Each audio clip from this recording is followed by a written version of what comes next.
Assalamualaikum warahmatullahi wabarakatuh. Baik, perkenalkan nama saya ABD Mukid. Saya perwakilan dari kelompok 5. Di sini saya akan menjelaskan tentang kesetimbangan partikel dan energi. Baik, saya akan membacakan daftar isinya terlebih dahulu. Yang pertama itu tentang pengertian benda tegar. Dan selanjutnya adalah syarat-syarat keseimbangan benda tegar dan macam-macam keseimbangan benda tegar.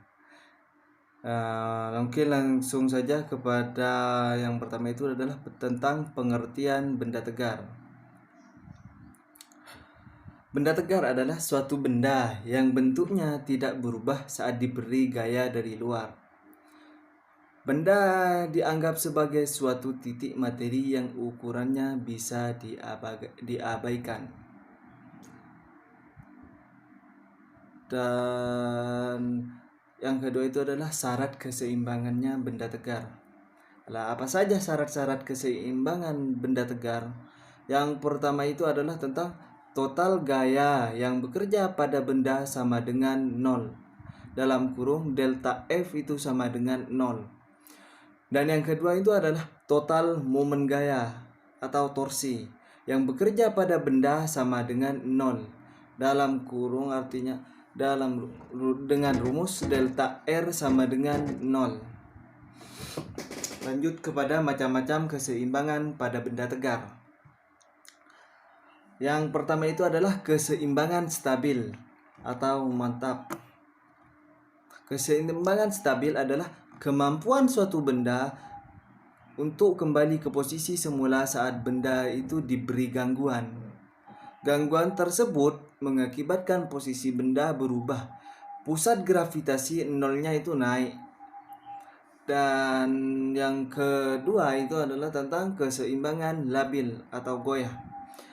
Keseimbangan labil itu terjadi jika benda tidak bisa kembali ke posisi semula saat gangguan pada benda dihilangkan. Gangguan yang diberikan menyebabkan posisi benda berubah. Pusat gravitasi 0 itu turun.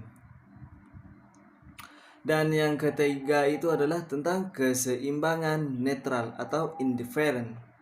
Keseimbangan netral terjadi jika benda mendapatkan gangguan dari mana pusat gravitasi 0 pada benda tidak naik atau tidak turun. Akan tetapi, benda berada di posisi yang baru. Dan syarat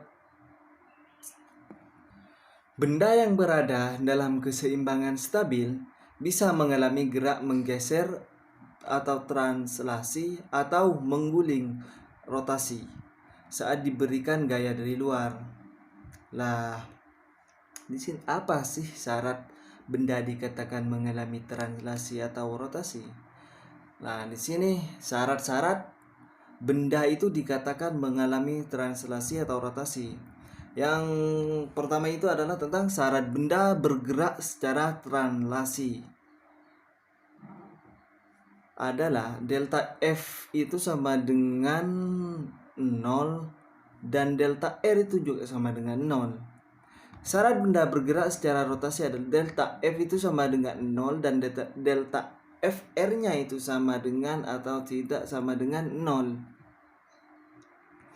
Dan yang terakhir itu syarat benda bergerak secara menggelinding, translasi atau rotasi adalah delta F-nya itu sama dengan atau tidak sama dengan 0, sedangkan delta FR-nya itu sama dengan atau tidak sama dengan juga 0.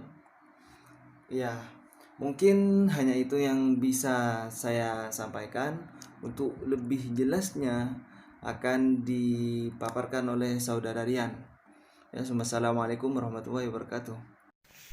Assalamualaikum warahmatullahi wabarakatuh. Perkenalkan, saya Ahmad Iransah, NPM 720710388. Saya di sini sebagai pemateri kedua akan keseimbangan tiga buah gaya. Keseimbangan tiga buah gaya adalah saat Couperin menjumpai ada tiga buah satu titik partikel dalam keadaan seimbang, gunakan super solusi berikut. 1. Resultan dua buah gaya akan sama besar dan berlawanan arah dengan gaya yang lain. 2. Hasil bagi setiap besaran gaya dengan sinus sudut di sebenarnya selalu bernilai sama. Ilustrasi ketiga gaya ditunjukkan oleh gambar berikut. Untuk mencari perbandingan gaya-gayanya, gunakan persamaan berikut. Titik berat. Titik berat pada prinsipnya sebuah benda terdiri dari banyak partikel di mana setiap partikel memiliki berat. Resultan seluruh berat partikel di dalam benda disebut sebagai berat benda. Berat benda bekerja melalui satu titik tunggal yang disebut titik berat atau titik gravitasi.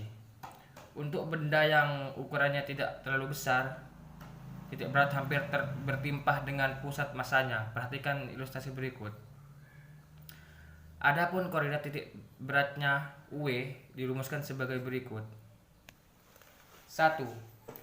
Titik berat benda berdimensi 1 secara matematis dirumuskan sebagai berikut. Untuk benda homogen berbentuk garis titik beratnya dan dilihat di tabel berikut. Titik berat benda berdimensi 2 luas secara matematis dirumuskan sebagai berikut. Untuk benda homogen berbentuk bidang atau titik beratnya bisa dilihat di tabel berikut.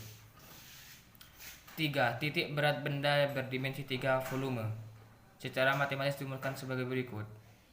Untuk benda homogen berbentuk ruang, titik beratnya bisa dilihat di tabel berikut.